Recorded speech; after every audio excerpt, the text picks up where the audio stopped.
জয় শিব শম্ভু। বন্ধুরা, আজকে জানাবো মহাশিবরাত্রিতে বেলপাতা অর্পণের সঠিক নিয়ম ও মাহাত্ম্য। বন্ধুরা, কেউ না জেনে বেলপাতা ভগবান শিবকে দেবেন না। আজকে জানাবো যেগুলো অবশ্যই জেনে রাখুন এবং ব্যবহার অবশ্যই করবেন। ভক্তরা আমরা সবাই জানি যে ভগবান শিবের অত্যন্ত প্রিয় হলো বেলপাতা। এটি অর্পণ করলে সুস্বাস্থ্য আরোগ্য লাভ হয় এবং জীবনের যাবতীয় কষ্ট সমস্যা থেকে মুক্তি পাওয়া যায়। বেলপাতা সবসময় বিজোড় সংখ্যায়, যেমন 1, 7, 11, 21, 51, 108 ইত্যাদি। আমাদের এইভাবে অর্পণ করা উচিত। আমরা জানি বেলপাতা সবসময় 3টি পাতাযুক্ত হয়, কিন্তু আপনাকেও দেখে নিতে হবে বেলপাতা যেন সবসময় 3টি পাতাযুক্ত হতে পারে, যাকে ত্রিপত্র বলা হয়। এটি মহাদেবের ত্রিনেত্র 3টি চোখ, ত্রিশূল এবং ত্রিগুণের প্রতীক হচ্ছে এই 3 পাতাযুক্ত বেলপাতা। পাতাগুলো হতে হবে সতেজ, সবুজ এবং নিখুঁত। ছেঁড়া, ফুটো বা শুকিয়ে যাওয়া পাতা অর্পণ কখনোই করবেন না, এটা কিন্তু অশুভ। সূর্যোদয়ের আগে বা সকালে বেলপাতা তুলে আনা কিন্তু সবচেয়ে ভালো। সূর্যোদয়ের আগে বা সকালে, অবশ্যই মনে রাখবেন সূর্যোদয়ের আগে বা সকালে বেলপাতা তুলে রাখবেন। এবার জানাবো অর্পণের সঠিক পদ্ধতি ও দিক। পরিচ্ছন্নতা।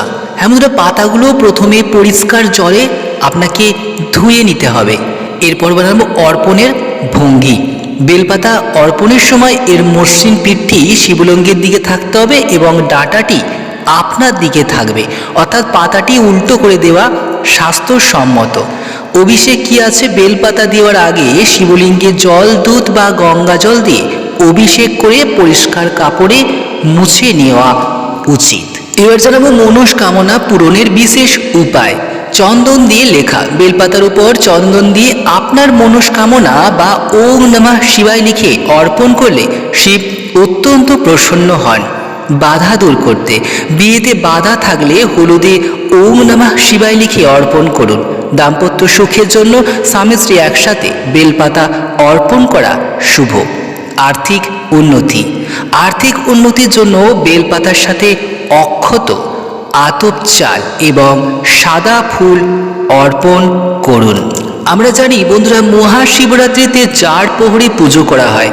যদি সম্ভব হয় তবে প্রতি প্রহরের পূজায় আলাদা আলাদা বেলপাতা অর্পণ করুন, এতে মনস্কামনা দ্রুত পূর্ণ হয়। বেলপাতা অর্পণ করার সময় কয়েকটি মন্ত্র আপনাকে বলতে হবে। কি মন্ত্র বলতে হবে সেটা একবার দেখে নিন। ত্রিদলং ত্রিগুণাকারং ত্রিনেত্রং চ ত্রয়ায়ুধম ত্রিজন্ম পাপ সংহারং একবিল্বং শিবার্পণম। অর্থ, 3টি পাতাযুক্ত 3টি গুণের আধার, মহাদেবের 3 চোখ ও ত্রিশূলের প্রতীক এবং 3 জন্মের পাপ বিনাশকারী এই বিল্বপত্র আমি শিবকে অর্পণ করছি। জানাবো ঘরে বেলগাছ লাগানোর মাহাত্ম্য। মহাশিবরাত্রির পূর্ণ তিথিতে বাড়িতে একটি বেলগাছ লাগানো অত্যন্ত শুভ বলে মনে করা হয়। হিন্দু পুরাণ মতে বেলগাছের বিভিন্ন অংশে বিভিন্ন দেবদেবীর বাস থাকে, যেমন শাখায় লক্ষ্মী দেবী, পাতায় মা পার্বতী, কাণ্ডে ভোলানাথ বা স্বয়ং শিব, মূলে মা গিরিজা, ফলে মা কাত্যায়নী, ফুলে মা গৌরী। জানিয়ে রাখি, বাড়িতে বেলগাছ থাকলে কিন্তু সেখানে ইতিবাচক যে শক্তি বা সুখ, শান্তি ও আর্থিক সমৃদ্ধি বজায় থাকে।